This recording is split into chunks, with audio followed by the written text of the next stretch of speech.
Hello, everybody, and welcome to the Brett Tippie Podcast. I'm Brett Tippie, and I'm here with Evan Wall, a rising star in the EWS circuit and a longtime Canadian enduro racer, a Alberta boy who has moved to Revelstoke and then to Squamish recently to train, and he's been rocking and rolling.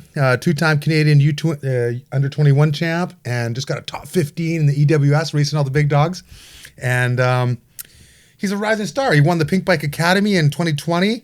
And he's one of our fast guys here from Canada. So welcome to the Brett Tippie Podcast. Thanks, Brett. Stoked to be here and try something new. Right on. Okay. Competition then. I think there are a couple boys from Whistler, like coast area. Yeah. And then I know Alex Silverthorne and Andreas Masidi were up there every once in a while too. Yeah. Where it's just kind of a battle. There's a bit of like a friendly rivalry between the Albertans and the coast guys. It's funny. Oh, that's cool. Yeah. So they must have been really good at the tech, and traditionally you'd think that, you know, you'd be better at the flowy stuff and they'd be better at the tech, but you actually excel in the tech rather than the flowy stuff you figure yourself, eh? Yeah, I don't know what it is. Maybe we did travel a lot and ended up in like Golden and Fernie quite a bit, and those places are kind of known for just high speed, chunky, and real dusty. Yeah. So as soon as you get in the dust trough, I'm the happiest kid out there. Yeah, right, eh? I love it. So what did you learn over those years when you were racing those BC enduro circuits, and how come you didn't race downhill? How come you went enduro right from the beginning? I don't really know, especially because I like, basically if every enduro stage was a downhill track, would be the best.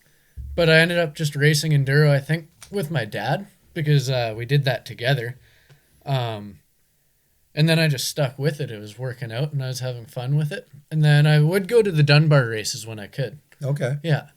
Oh, so you hit a few of the downhills? Yeah, for sure. Was I announcing those? Yeah. Yeah. Yeah. Okay, good. We played Frisbee a handful of times in the parking lots. Okay, good. Okay, you're one of the kids that would actually play Frisbee. I loved it. I love, it's just kind of like a way Actually, to unwind. there's a hilarious photo at Kicking Horse or Panorama where I think it's something to do with underwear you were announcing. Like you had to show you the tag of your underwear. Oh, yeah. And so there's a photo of me like bent over right in front of you pulling my pants down. It's pretty good. Oh, my God.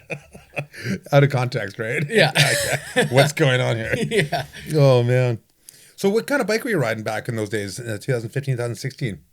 I would have been on a version 1, I think, Banshee Rune. Yeah. And then I upgraded from that to a Giant Rain. Okay. Mm-hmm. And did you race that when you were doing downhill too? Yeah. Yeah. Yeah, I've never owned a downhill bike. I've ridden one a handful of times, but that's it. Really? Yeah. Okay. But you've you ride a dirt bike and a snowmobile as well? Mm-hmm. Got the two-stroke fever? Oh, yeah. Yeah. Yeah. Yeah. Were you always riding dirt bikes and snowmobiles, or was that just more recent? More recent. My dad always said I had to buy my own motorized stuff. Yeah. So he'd help me out with bikes when I was younger, but I had to be on my own for the motorized stuff. And okay. Biking was fun enough. I wasn't in a rush to get into any of that stuff. And then when I moved to Revelstoke, I obviously needed a sled for ski access. And then, yes. But then you get addicted to sledding and then stop skiing and just go two-stroking all day. Yeah, right. I know. So then I'd go up there and I'd bring my snowboard, and then I would like just stick my snowboard in the snow somewhere at the trees with the guys. We'd go for a roop on the sleds. Yeah. And then you go rooping, and then you don't stop. Mm-hmm. And then you're like, oh, yeah, our boards. We better grab our boards before we leave for the day. Yeah. It's just so much fun. It's wild, yeah. Totally. So you're a skier as well. Did you always ski? Yeah, I grew up with my family skiing, and then Dawson, the buddy I mentioned earlier, he was just like, yeah, me and my dad go backcountry skiing all the time. You and your dad should get some gear and come give it a try. So me and my dad got some gear, did our avalanche courses, and then just started touring with them most weekends. That's awesome. Mm-hmm. Yeah, you live in Western Canada. You're missing out in the winter if you don't shred the pow, right? Yeah, exactly. And it's good training. Yeah. Good for the lungs and good, for the legs and whatnot. Yeah, and the mind. And the mind. Just yeah. Having fun in soft snow. Yeah. Never do you some damage. Yeah. And it's a good break too. It's a good way to get, if you're burnt out on biking, if you're going hard all the time, it's a good way to reset your, like you say, reset your brain. For sure, yeah. Yeah. So moving on, 2015, 2016, winning tons of races, getting lots of podiums, being very successful racing. You went on to become the Canadian champ under 21 in 2018 and in 2019.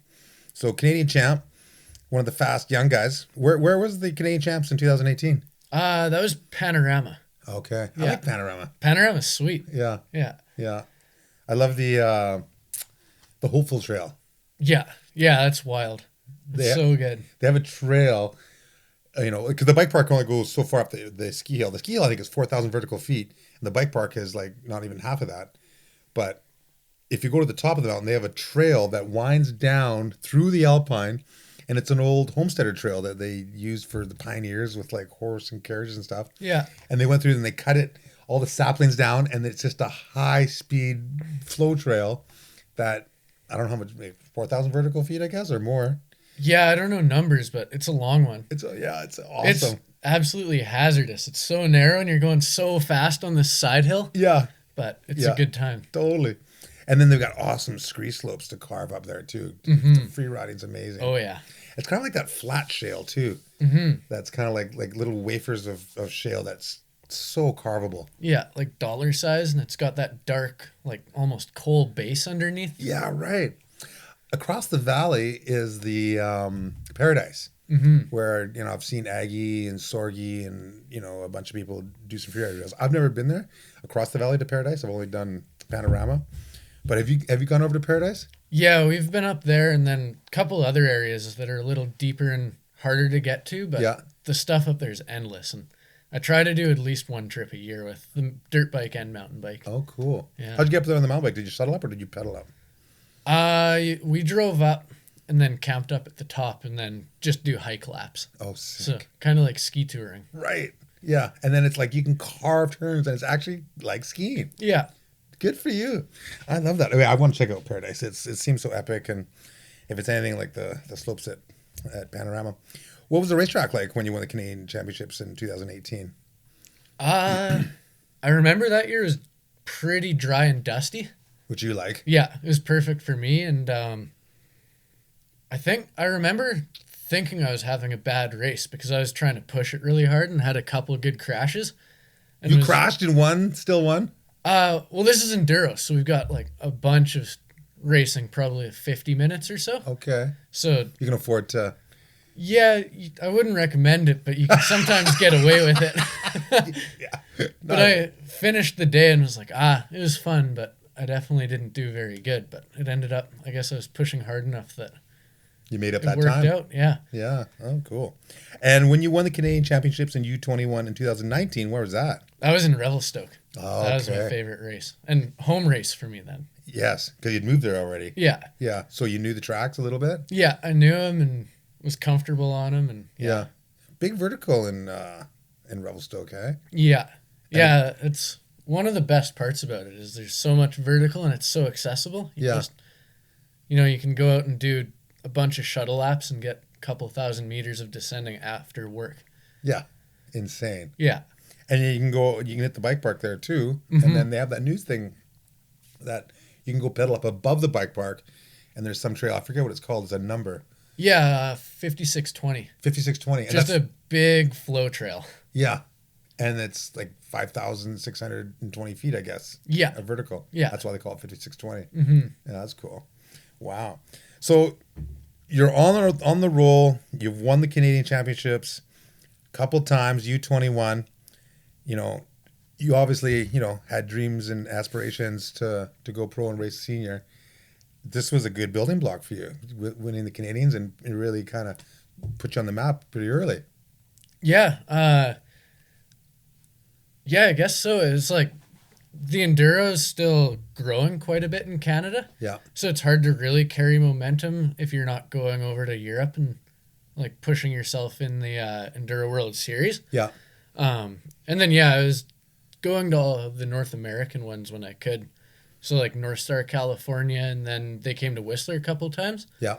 So trying to do that to kind of make a bit more of a name for myself as well. Yeah. Oh, cool. So, coming out and doing Crankworks must have been a treat. Yeah, Crankworks is always a good time. And that's usually like big numbers, like what do they call it? Crankzilla? Yeah, that was the one year, and I was too young for that year. I came in after that, but Okay. that race seemed wild. Yeah. Yeah, Yeah. Massive vertical. Who did well there? Like Richie Rude, I think, did well. yeah. I think Curtis Keene back then too. Yeah. Yeah, he was doing good Yeah. And Jared Graves, I believe, Yeah. had some good results for sure. back in those days Yeah, before Jesse Melamid started rocking the house. yeah. Oh, wow. So what was it like coming out to Whistler? Because, you're from Alberta and from Revelstoke, which is a little bit more low key and not as much hype, Yeah. And then you're coming out to Whistler, and that's, Las Vegas Mountain Bike Central, if you will. Yeah. What was it like coming from, the deeper mountains and coming into the scene with the whole crew? Definitely wild. You'd always like have it on the calendar and be like, okay, for like second week of August, we're going to Whistler for a week, and just oozing excitement driving out there. And luckily, it's not that busy all the time because that'd get hectic. But just being there for a week or 10 days, it's perfect. Yeah. Just busy, lots of having fun, lots of riding bikes. Yeah. Yeah. What are your favorite trails at Whistler? What are your go-to trails you end up riding all the time?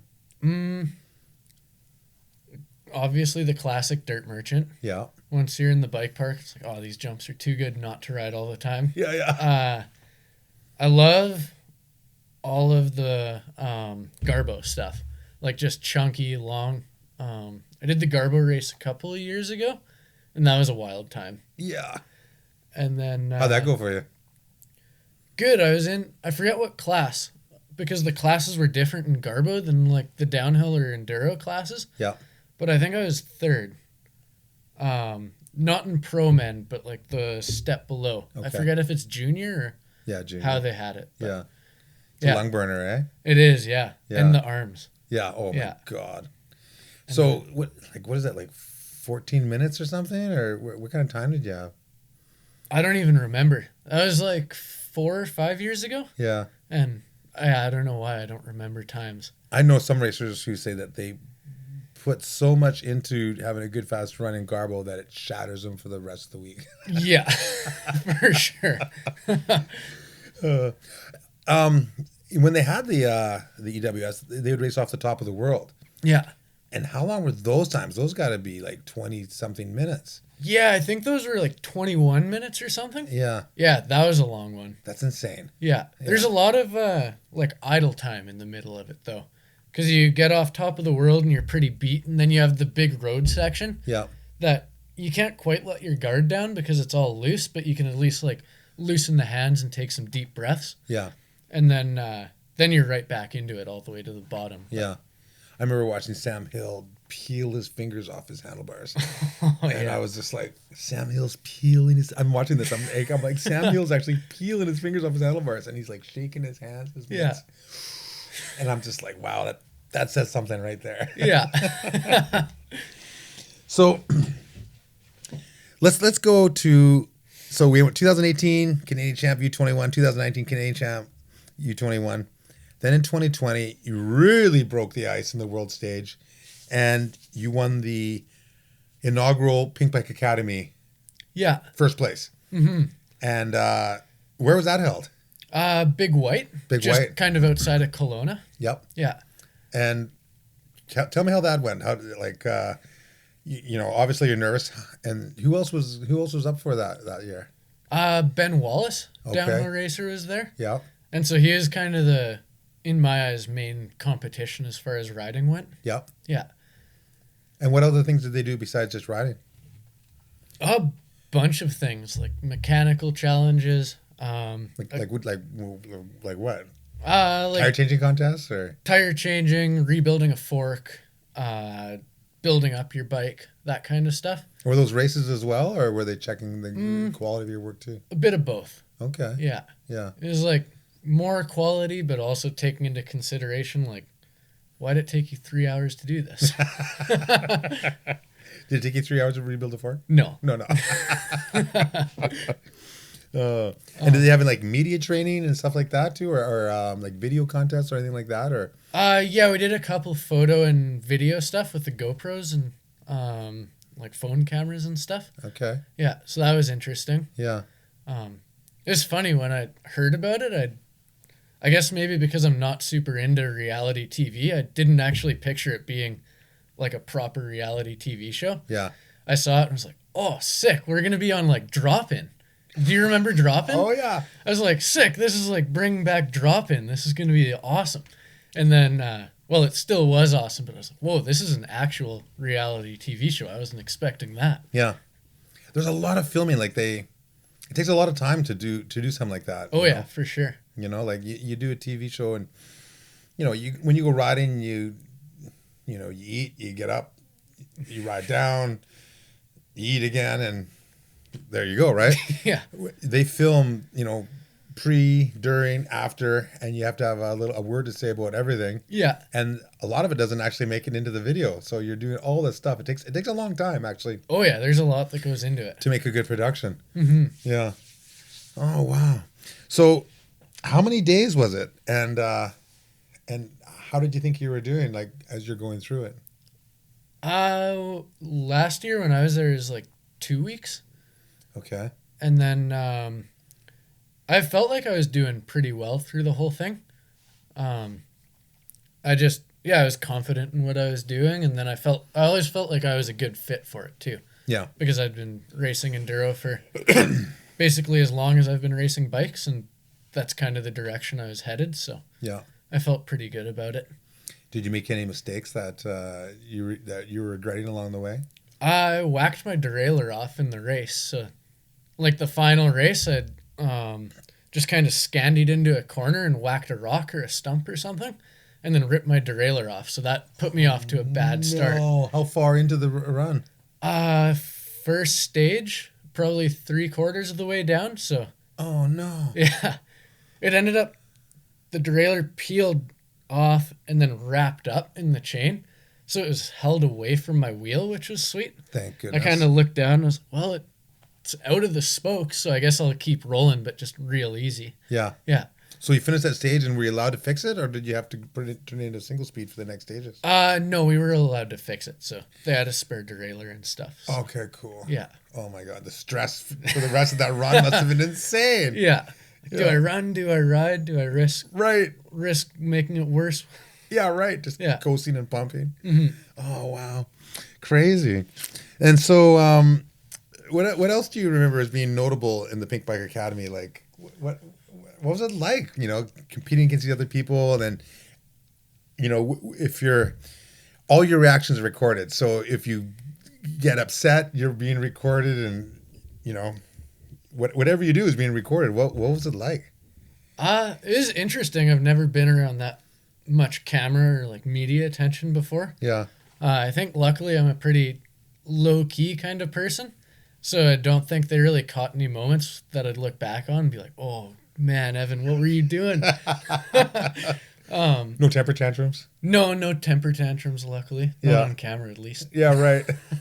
Smart. Yeah, but I was pretty stoked just watching back on it. I was like, okay, that's an accurate representation of me, I think. Yeah, which is good.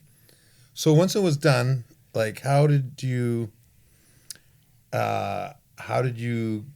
get the word that you'd won? Like, how was it presented to you, and when did you know that you'd won? Not till like in the show you see when they announce the winner. So that's when I found out as well. Yeah. Yeah. At the end of the 2 weeks. Mm-hmm. Yeah. So they'd call you all out and you're standing there like the three of us were the finalists. And how many did you start with? 10. 10. Yeah. And then down to 3. Mm-hmm. And it was Ben Wallace was still in there? Yeah. Me, Ben Wallace, and Joe Peters. Okay. Yeah. And they just gave you way too much suspense and then... build it right out. Yeah. Yeah. And then that's it. And then drop the hammer. Yeah. Sick. And tell me what went through your brain when you knew you'd won. I don't even really... Because what was on the line? Like an Orbea sponsorship? Yeah. Like a whack of cash? Yeah, a whack of cash from Pink Bike and then an Orbea sponsorship. Sick. Deal. Pro ride. Mm-hmm. For the next season to go racing. Yeah, it was like a 1-year contract. And it was kind of open.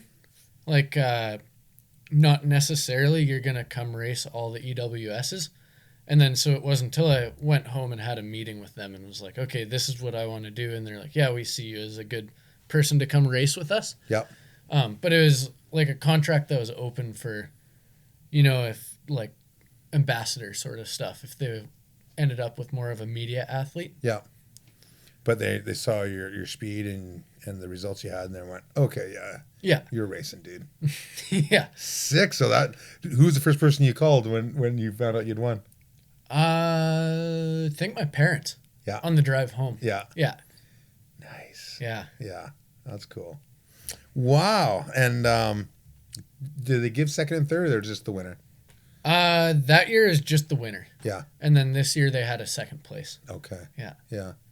Because Ben Wallace is no slouch. He's a shredder. No, he deserved it too, for sure. But you got him. Mm-hmm. Yeah. And how did they determine that you won? Like, you obviously had a timed race, and you did the mechanical stuff and the media stuff and whatnot. But how did they determine the breakdown to give you the win? They never actually showed us like their criteria or anything. But I think just kind of adding up everything throughout the week and then looking at the contract and like what Orbea is looking for. Yeah. And then deciding what would be best from there. But we never actually saw like criteria or know why they picked who they did to leave or to win when they did. So. Yeah. Every time you made it to the next stage, it's you don't want to be with the guy that doesn't get Yeah. advanced to the next round, right? Mm-hmm. A little bit of stress, all the way through. But, Yeah. The other thing you have to deal with is all the pink bike comments. Yeah. Like at each show or each episode, right? Like, was there any like hate mail or hate comments or anyone that said something that made you go, oh, come on, man, really? Like, what was that like? No, the pink bike comments were all quite chill. I haven't really had any negativity so far. Yeah. There was one hilarious comment I laughed pretty hard at. It was like, they commented everyone, and then in quotations, like stressed and like discombobulated. Then it's like, Evan, sweet. You call it low key. They're saying you're like, sweet. Yeah. Yeah. You must have been in a casual headspace to give that impression. Yeah. Just, I don't know. We're just riding bikes and hanging out with cool people. So Yeah. yeah, maybe Right. a slightly stressful environment, but Yeah. Oh, that's cool. There's some funny people on Pink Bike, eh? Like, some of the comments crack me up, and I'm like, I never even thought of that angle, but that's really funny. Like, there's some clever people out there. yeah, there's clever and then there's savage people. Pink bike comment section is wild. It can be savage too. Yeah. Yeah, like they don't pull any punches. No. Yeah. I love all the puns that people do, and Yeah. I'm just kind of like, where did that even come from? That's awesome. Yeah. But I'm like, I never even thought of that angle. Yeah, it's cool. You learn any good jokes from the pink bike comments? You know what? Not so much jokes, but just weird one-liners and like I say, puns. Yeah. The like Team Rumor puns this year was crazy. Oh, like, yeah. You better be making a giant decision here. Or Yeah. Hope the transition goes well. yes, exactly, right? So, when you won the Pink Bike Academy, which was the first season they did it, right? Yeah. Like, you're the first inaugural winner of the Pink Bike Academy. Yeah. Obviously you got the whack of cash.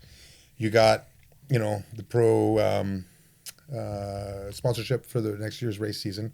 Then you got a bunch of random stuff like didn't you have Fox gear and stuff as well? Well, that was all. Or was that a Fox Orbea deal together? So the Fox clothing stuff was all sponsoring the Pink Bike Academy. Yeah. And then the Orbea Enduro Team had their own sponsors, which were different from the show. Yeah. So then after that, once I was talking to Orbea Enduro Team and signed with them, then we started getting all we were on Race Face clothing and components and physic shoes and all that kind of stuff. Okay. Yeah. Yeah. Filled in all the pieces of the puzzle for you. Yeah, they filled in all the pieces really nicely. Yeah, that's cool. Mm-hmm. Well, it's nice, when you when you get hooked up, right? Yeah. Speed sponsor's cool. Yeah. And so, obviously that opened some doors for you and put you on the map big time. And then it was time the next year to go race. Yeah. And you were, how old were you at that point when you won? 21. So now for the next year, you're not racing U21 anymore. You're racing senior. Yeah. So I'm 2020, which was the year the Pink Bike Academy, was also the year all the racing got canceled and it was hard to travel. Right. So that was supposed to be my first year in pro, and I missed all the racing then. Oh, and they had a couple though, didn't they?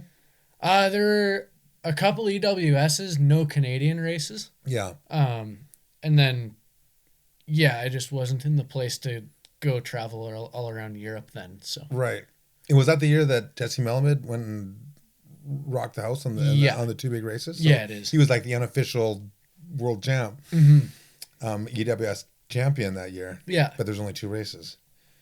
And there's no Sam Hill, but he's, beat everybody there. Yeah. Yeah. But only a couple of races there. So that's a bummer for you to not be able to show what you got and have all this pent up testosterone and like and will to succeed and not be able to showcase it. So yeah, well, it was also late in the year that I got that. So like a lot of the racing had passed already. Okay. So it was more just going into the off season and like having that pent up for off season. Right. Which wasn't the worst thing in the world. Yeah. Good fuel for the fire for training and whatnot. Yeah.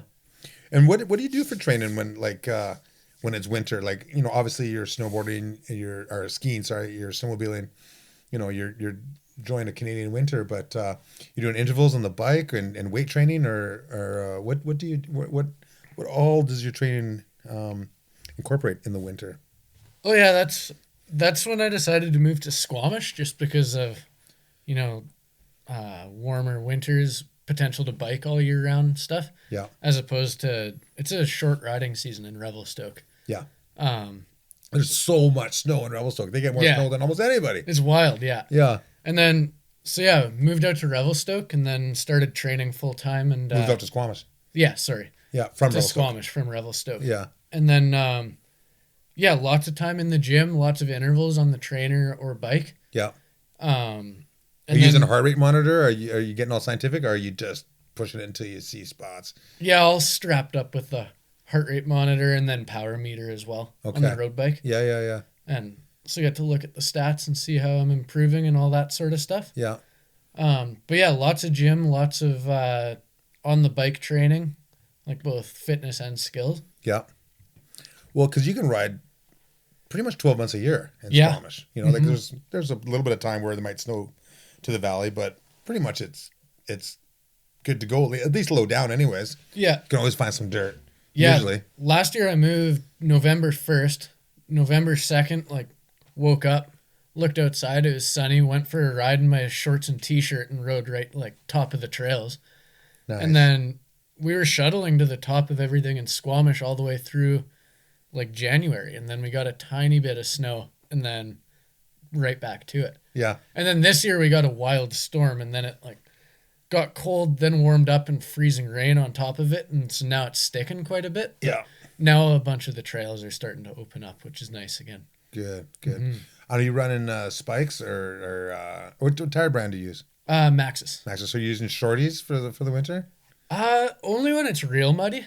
Most of the time, like the ground soaks it up so well here. Yeah. That I'm running just like an Ask Guy and DHR2 most of the time. That's my favorite combo. It's the best. Yeah. Yeah. So good. And then Am I wearing a Maxxis hat right now? Yeah, you are. I think I am. Yeah. Yeah. Yeah. You can see that green and yellow from a mile, or orange from a mile away. Yeah, totally.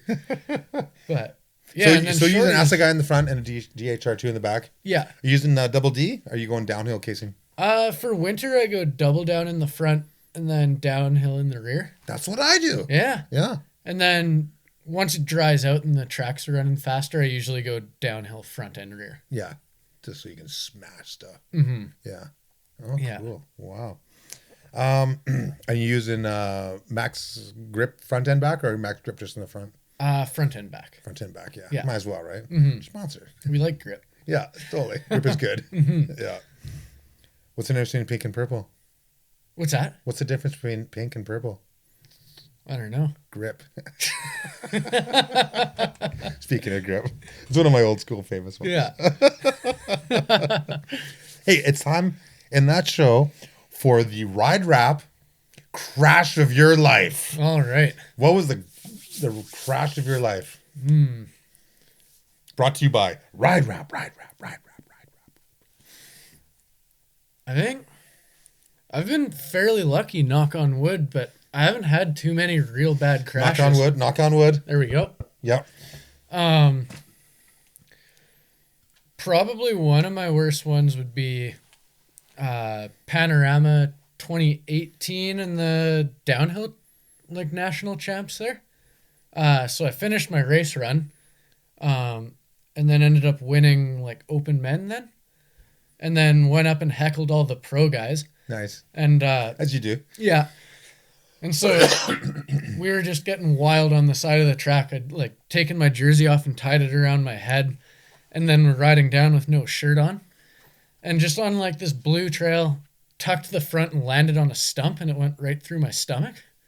Come on. Yeah, finished my race run. Was it all dry and harder? Because normally it wasn't wet or soggy. It was enough to pierce your skin. Yeah. It was a little, probably 3-inch tall stump sticking out of the ground. Oh, gnarly. Yeah, and it was the weirdest thing. I guess we were just too stoked on watching all the pro guys go down and weren't paying attention when we were heading down. Yeah. And yeah, I think I just tucked the front, landed on it, thought I was just winded. So I was kind of kneeling there, felt winded, and my buddy's like, "Oh, no. We got to get you down." I'm like, "No, I'm okay. I'm just winded." And he's like, No, you're more than winded. Look at your side. I'm like, "No, I'm just winded." And then finally I looked down and I was like, "Holy, yeah, I'm cut." Yeah. So then rode down, and I was in a bit of shock when I got down, and I was riding a Norco back then. So I just went up to the Norco tent, and I don't know why, I just was determined to have water. Yeah. So I just rode up and was like, drink it and see how much spills out. "Do you guys have water?" And they're like, "Yeah, we could probably find water. What's up?" I'm like, "I need water now." And they're like, "Okay, is everything okay? You seem kind of out of it. Just need water?" And I said, "Yeah, I just need water. Look, I cut myself. I need to drink water," and then show them my side. Shock is weird, eh? They're like, "No, you don't need water. You need stitches." I need medical attention. Yeah. So I just want to see how many leaks I have. So then they're like, "No, don't worry about water. Just go over to patrol there." So I started walking over, and then someone ran up to me with water, and it was the best drink of water ever. I bet. But yeah, I don't know. I guess as far as a injury, it wasn't really that bad. I just got 12 stitches and went back to Revelstoke and maybe a week off, and then was back to it. That's not bad. Yeah, it was a week and a half until Whistler EWS. So. Oh no, really? So yeah, it was all patched up and was able to race, but Yeah. yeah. Little compromise. Mm-hmm. Yeah. How was your bike? Bike was perfectly fine. Okay, Yeah. good. Mm-hmm. Right on. Have you tried Ride Rap before? I have, yeah. Yeah. We had it on our Norcos that year. Okay. That's why the bike was fine. Yeah, right. Perfect. Awesome. Well, I'm glad you're okay, and I'm glad you can keep racing. So after you did a season with Orbea, or not a full season, you had the end of that season, then you raced as much as you could. You've had some incredible results. That really put you on the map. I think you got a 30th in Finale Lunguri, against all the big dogs in senior EWS. And you got a 4th at the Canadian Championships, in behind Remy Gauvin and Jesse Melamed. Yeah, it was Jesse, Remy, and then Casper, and then me. Casper Woolley, and then you. So yeah. That's a pretty good crew to be in. Mm-hmm, yeah. Casper Woolley is insanely fast, and he's putting himself on the map as well. Oh yeah, he's been killing it. Yeah. And everyone knows Jesse Melamed. and Remy Gauvin is insanely fast. So Yeah. that's good company to be in. You're like, yeah, I was happy with that. you're right in there. You're used to winning the Canadian Championships, but you're in senior now, dog. Yeah. But fourth place, boom, right in there. But then you went to Scotland, to the Tweed Valley EWS, and you got a top 15 against all the big dogs. 14th place. Yeah. Tell me about that. That was pretty wild. That's your best result ever. Yeah, definitely best result and the one I'm most proud of for Yeah. sure. Who but won yeah, that so- one? I'm drawing a blank. I wonder who won that one. I am too. Hey, you nerds out there, bike nerds, who won that one? Tell us in the comments below. But everyone was there. Yeah. Like everybody. So yeah, I think, well, I started the season halfway through. Like I missed the first block of racing. Yeah. And then came through and felt like I was a little behind where I should be in the first couple of races in Ludenville and Crans, Montana. Yeah. What happened? I think just I hadn't been racing in a while because I didn't race at all in 2020. Yeah. And then so just finding like the limit of how hard to push in a race, I guess. Right. And I kept making silly mistakes, like losing the front end in grass turns and Yeah. just weird stuff like that. Yeah. And then it also seemed like I was having trouble on the pro stage because it was just one short stage the day before the full race. Yeah. And then, Explain to everyone what the pro stage race is.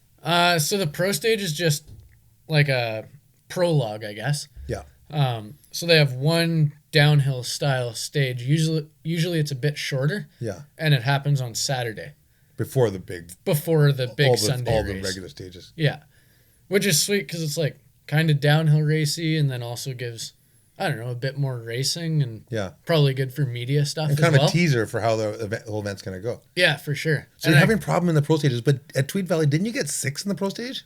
yeah, well, I think for whatever reason I was having trouble in the pro stage, and then in Italy I did well, and it was a super raw, dusty, steep track, The dust. and I felt good on it and was like real stoked. Did a good result on that, and then I felt like I carried that momentum into the rest of the race. Nice. And then same with Tweed, I carried that momentum again. Got 6th on the pro stage, which I did not expect. Yeah. I just, I guess wet, pretty Squamish or BC in general like conditions. Yeah.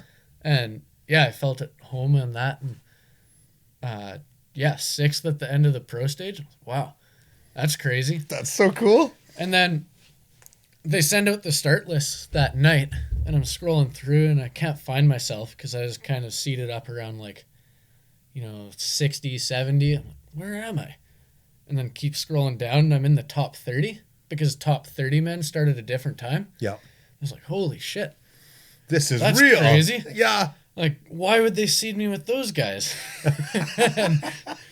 and then I've never really been stressed before a race, but going to bed that night, I was like, oh man, I'm starting in the top 30.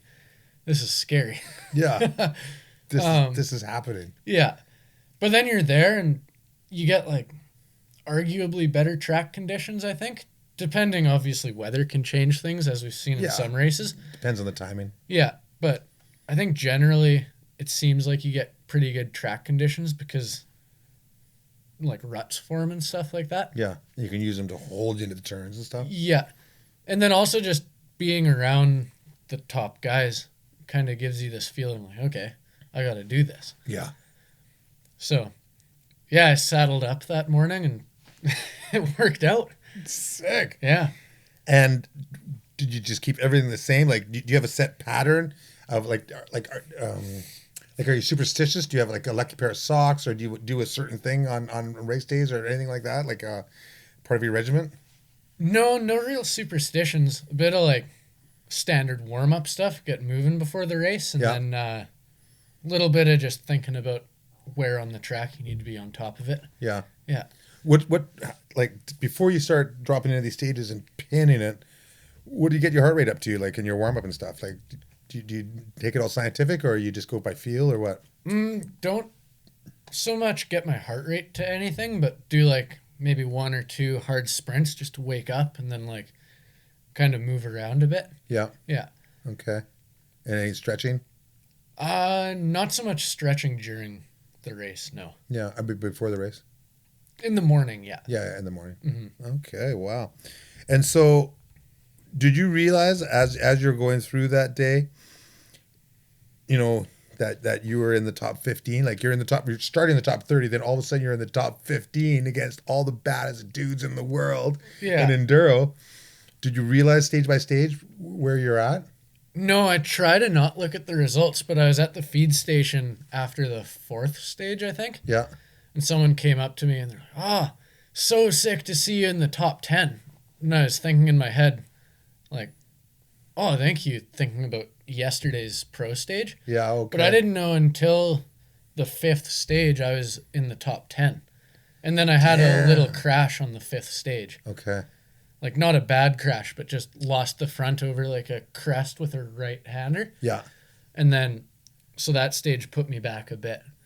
But, yeah, all I had the way no back clue. to 14th. But then on the stage, just before that, I ended up 4th place on that stage. Whoa. Which, yeah, I didn't expect something like that. Dude, you're flying. So you're showing flashes of world-class speed there. Yeah, it's kind of crazy. I definitely didn't think I'd be doing that well. I'm just old Evan Wall. Yeah. Getting 4th place in a stage against the best in the world.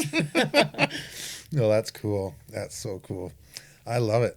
So when you had that result stamped into your resume, you know, that's got to give you confidence to the future, confidence in yourself, but it also, you know, gave potential new sponsors confidence in you too, because they're like, "Oh, this guy's showing flashes of awesomeness." Mm-hmm. And so, you know, you had the Orbea 1-year contract. Yeah. You must have had a bunch of suitors all trying to sign you up. I was talking to a couple different companies, yeah, but landed on Devinci, which is super wild and super cool. Badass enduro team. Yeah. Yeah. And Canadian company, which is super rad. Yeah, and the Stevie Smith legacy. Yeah. Which is super, you know, super cool on top of it. Mm-hmm. But yeah, so now you're signed, just recently announced with Devinci Global Racing. Yeah. Big dog, pro ride. Yeah. You're doing the whole deal. When do you start, and what's it like being on a big factory team like this? It's pretty crazy thinking about it. Just, I guess, it's kind of where I'd always hoped I'd be. Yeah. But I never really, if you asked me 2 years ago, I don't think I would say, yeah, I'll be doing that. Yeah. But yeah, it's kind of middle of off season here now, but it'll kick off pretty quick. We're going down to California for a little like training camp with the team. Okay. So it'll be like. And who's on the team with you? Who? What other fast racers are on there right now? Greg Callahan. Oh yeah, he's cool. I like Greg. Yeah. So it'll be super. He likes to play frisbee too. I played frisbee with him late at night at Crankford. Oh sweet. Yeah. I'll have to bring a frisbee over. Yeah, do it. Do it. Yeah, and then Georgia Assel from Whistler. Oh, she's cool too. Yeah. Yeah. So yeah, it'll be really good to be hanging out with those two. Nice. Mm-hmm. Oh wow, he's won a couple EWSs in his homeland. Yeah. Back to back, year to year. Mm-hmm. Which you know, I got him like a Red Bull helmet, I think. You know, plus his general riding, of course. But awesome guy, and it'd be a great guy to chase around in practice. Yeah, it'll be super good for the next. Yeah, and good for him too to have you pushing each other. Yeah. Super cool. Wow. Well, exciting times. Exciting times. I love it. Well, I can't wait to see what you're doing. You know what I'm going to do? I've started doing these random questions. Okay. And so I'm just going to give you some random questions right out of left field, just to get to know you a little bit better. And I'm going to start with what food is underrated or underappreciated? That's a good one because just last night I picked up a thing of not just like the cheap strawberry flavored ice cream, but like higher quality stuff with strawberry chunks in it. Real strawberries? Yeah. Yeah.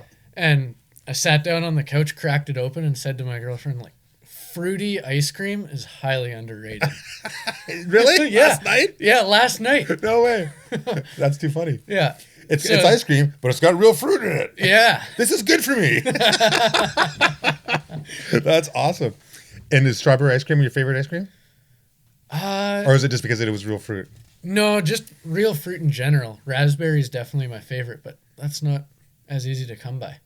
You got to find some ice cream with real raspberries in it. Mm-hmm. If there's any sponsors out there, this is your man. Okay, cool. What are you hilariously bad at? Walking. What? Yeah. I don't know what it is. Like, it's not like I can't go for a hike or anything. I can do that. Yeah. But if you just see me walking down the street, it's like I lose all mobility in my legs. And I just kind of straight leg waddle. I look like a duck or a penguin. Like, my shoulders probably move 12 inches side to side while I'm walking along. More natural on your bike? Yeah. And then, like, real bad at tripping on things. Okay. Yeah. It's just like my body doesn't enjoy walking. Yeah. Punishes me for it. Well, you're not always two-heel drive. Yeah. Okay. What music do you put on when you want to get pumped up? I'm a big, like, 90s rap or, like, punky heavy metal guy. Okay. So, like, Rage Against the Machine's a go-to. Nice.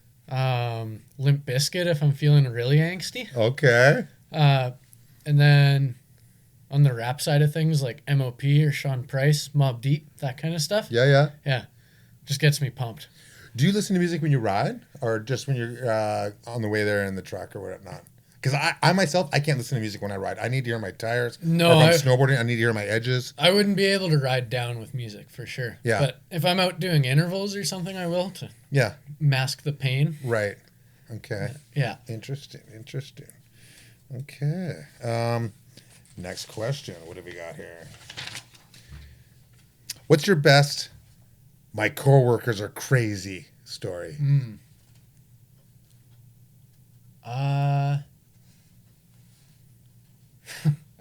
I'd started this job working out in the bush outside of Revelstoke. Yeah. I pull up first day, and they're getting all the machines moved around, and I was just kind of on standby while everything was getting fired up. And the one guy who drives the skidder kind of pokes his head out. He's like, "So, Evan, how old are you?" I was like, 21. And he asked me, "Have you earned your grade 12 certificate?" I was like, yeah, I finished high school, and yeah. And he kind of looked at me and then said, "Yeah, I earned up to my grade 3, and then I got sent out into the bush to start working." Grade 3? Yeah. I was like, holy man. And he is probably... Grade 3 was probably the toughest 4 years of his life. Yeah. And he is probably 60 or something like that. Oh, wow. Yeah, just a good old blue-collar machine operator. And he probably knew so much about that and so much about the bush that he was probably wealth of knowledge from life experiences. Yeah, but just crazy. Like, man, I couldn't imagine living that kind of life. Yeah, all forever. Yeah. Yeah, for 6 years old. Well. Yeah. Yeah. Grade 3. Is 3 or 6? I think 3. 6 sounds more realistic. Yeah. One or the other. Okay, next question. What incredibly common thing have you never done? Never been a huge movie person, so I've never seen, like, Star Wars or Lord of the Rings, any of that kind of stuff. What? And people think I'm wild. People think I'm messed up for that. Really? Yeah. I do. Yeah. I don't blame you. Yeah. But yeah, never seen it. Never really. I don't know. People have been like, you got to, but I've never felt the itch to. So yeah. Yeah. I don't know why. Oh, wow. Just never been a movie person. Yeah. Well, I get that because I don't watch TV. I don't have time to watch TV. I'm always either shredding or making content or. Yeah. But those movies are like I get classics. Like everybody probably needs to watch those. Yeah. I just haven't. Oh, well, maybe when the moment's right, you can sit down and watch Star Wars. Yeah. But start with, the way they came out in 1977, Star Wars, A New Hope, and all the way through. Got to watch them in order. Yeah. That's one thing I can recommend to you. Okay. Yeah. Sounds good. Maybe I'll start now and I'll be finished in like 10 years or something. Right. You can come back on another podcast Yeah. down the road and say, what do you think about this? Did you know that the Force is like duct tape? No. There's a light side, a dark side, and holds the world together. How do you remember all these? I don't even know. One other question is, someone told me to ask you about something about having your own language for things. What does that mean? I think it's fairly standard in like sports people, or maybe like, I don't know, just mountain biking. You describe like "ga ga ga" or like "wah," Okay. or Like to your mechanic setting up your suspension and stuff. or just like getting to the bottom of a trail, and then you and your buddies are just yelling noises at each other and somehow understand a 10-minute section of trail just off of noises. Right. Yeah. That's yeah. Or I've always been a big car guy. Growing up, like my dad's been a big car racer, pro rally, and then road racing and stuff. Okay. So I've always had cars in my life too. Yeah. So anytime I'm on the highway or anything, I'm just picturing in a fast car, just Yeah. Subaru noises in particular. Yeah. Oh my god. What do you think about Brandon kicking ass racing rally cars? That's sweet. Semenek is like racing Ken Block and Travis Pastrana, and he's kicking ass. He actually was in. He gave up the final race of the year, the final rally car race, sitting in second in points to go to Rampage this year. Oh, that'd be a tough call. But then he won Rampage. Yeah, worth it. Yeah. Yeah. And so when I interviewed him for Pink Bike for the, for the win, I told him a joke, but they cut it out. But you know what I told him? What? I said, "Hey Brandon, how do you know when you're a good rally car racer?" He's like, "I don't know, Tippy, when?" And I go, "When you've got squashed bugs on the side of your car." I'm getting sideways, you know? Yeah. Okay. Yeah. Yeah. And not you, but them. Yeah. My wife's going to be like, "Why are you explaining the joke?" Yeah. Oh, that's awesome. Well, hey, time to wrap it up here. But we have a tradition here where you have to tell a joke at the very end. All right. You got a joke for us? I do. Okay. I thought I heard this joke from you maybe, but it sounds like I didn't. So, Okay. yeah. Let me just make sure I don't tongue twist myself here and wreck it. Okay. Yeah.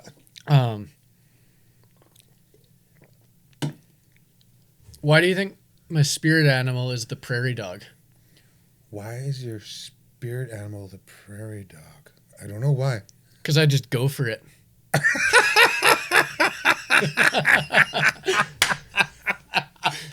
I love it. I just go for it. Why do you think my spirit animal is a falcon? Why? Because I'm always falcon giving her. That's a good one too. Thank you very much. Awesome. Dude, well, this has been great to sit down and talk to you. Congratulations on your awesome career so far. And it looks like you're going places. Keep on rocking. And I can't wait to see you hitting the EWS with a full ride with Devinci Global Racing. Yeah, And representing Canada and making us proud. Mm-hmm. Yeah, thank you. Yeah, go fast, take chances, and go for it. Go for it. Yeah. Thanks, Tippy. That was rad. Yeah, you too, brother. Thanks for coming on the Bread to Be podcast. This is Evan Wall, and we will talk to you next week. Thanks, buddy. Thank you. Right on. Evan Wall. Ow!